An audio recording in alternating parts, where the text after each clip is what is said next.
After the resurrection and ascension of Jesus, the disciples returned to Jerusalem. And the book of Acts says that they all joined together constantly in prayer, along with the women and Mary, the mother of Jesus, and with his brothers. Often, we have in our minds an image that throughout his ministry, Jesus had only 12 disciples. But in truth, he also had many more followers who went wherever he went, so that they could hear and learn from him. In the 10th chapter of Luke, for instance, we read that after this, the Lord appointed 72 others and sent them 2 by 2 ahead of him to every town and place where he was about to go. So it should come as no surprise to us that when the decision was made to choose someone to take the place of Judas among them as one of the 12, there was no shortage of candidates. Peter set forth as a requirement that they must have been there the whole time the Lord Jesus was living among us, beginning from John's baptism to the time when Jesus was taken up from us. For one of these must become a witness with us of his resurrection. 2 candidates were found, both equally qualified, and the matter was then decided by casting lots. Matthias was named as the replacement for Judas, and for the most part, that is all that the Bible records about him, chosen by chance to become one of the 12. This is the one and only time that such a selection ever took place.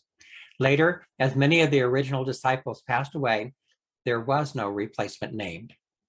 Leadership of the church simply passed on to others as the church grew ever greater in number. So why was it important, at least in the beginning, that there be a replacement for Judas? Remember that Jesus once told them, "Truly I tell you, at the renewal of all things, when the Son of Man sits on his glorious throne, you who have followed me will also sit on 12 thrones, judging the 12 tribes of Israel." Few indeed argue that Judas should be found within that word picture.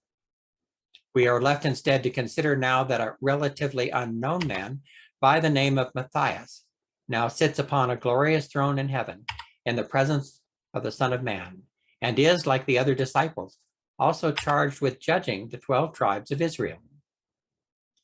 So what do we know about this man? Like the others, there was a book written filled with fantastic stories about him, but even this book has been lost through time. What we have is only what others have said about the book and a few other legends as well. For instance, there is a Coptic manuscript that tells how Matthias brought to the Last Supper a dead rooster on a platter.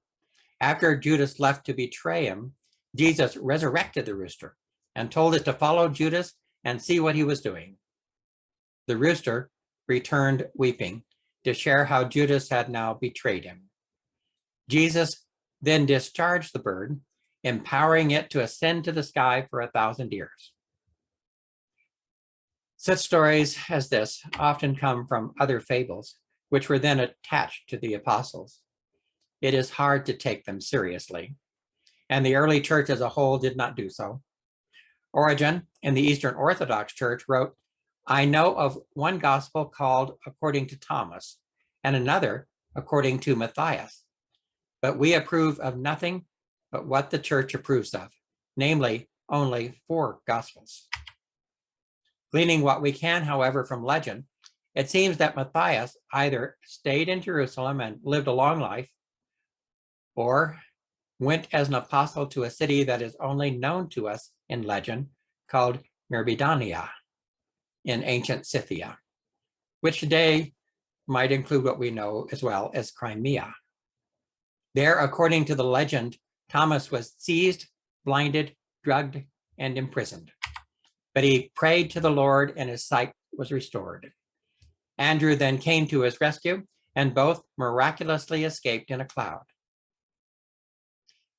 Even laying aside the more dramatic parts of this, there is in general much support for the idea that Matthias's ministry as an apostle was actually carried out primarily in an area around the coast of the Black Sea.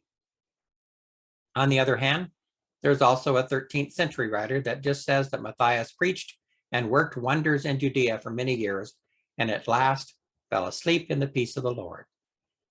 If so, he would be the only one who died in their sleep. In the Eastern tradition, Matthias too died a martyr's death, and his remains were buried in the castle at Gonion in Georgia, on the west coast of the Black Sea. All that is certain is that Matthias will no doubt have his own story to tell in heaven. There are two sayings later attributed to him.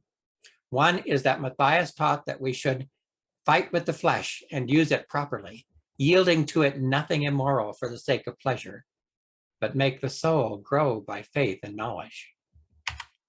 This seems to echo what Jesus told his disciples. Watch and pray so that you will not fall into temptation. The spirit is willing, but the flesh is weak. The other saying comes from the writings of Clement of Alexandria, who quotes Matthias as having said, if the neighbor of an elect person sins, the elect person sins. For if he had led himself as the word dictates, the neighbor would have been in awe of his life, so that he did not sin. Here we can find yet another way to follow the commandment of Jesus to love one another.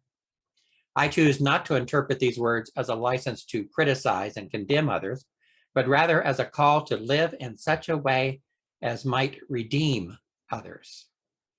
Moreover, the implication is that we are always living in community. It is not enough to live a solitary life of righteousness, unless by doing so, we may also bring righteousness to the community around us. We do so more by example than by lecturing and condemning others. We do so mostly, in fact, by leading our lives as the word dictates, and then also being active within the community around us. The United Methodist Church has long had a mission statement which says the mission of the church is to make disciples of Jesus Christ for the transformation of the world. The one is part of the other. You can sometimes, by force of law, impose a form of right behavior upon others, but you cannot create righteousness within or without unless you find a way to transform the human heart. Those of us who look to the teachings of Jesus do so because we know that his grace has the power to redeem us, and his presence also has a way of transforming who we are. Therefore, it is also our hope that our presence within the community will likewise be the presence of Christ, transforming the world into a better place. We are all apostles.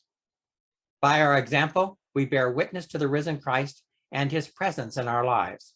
By our example, we also call the world to be transformed.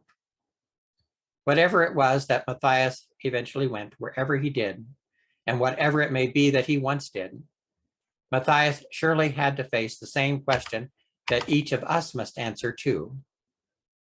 Why did the Lord choose me? And the only way you answer that question is by the life you live. Be safe, and God bless you.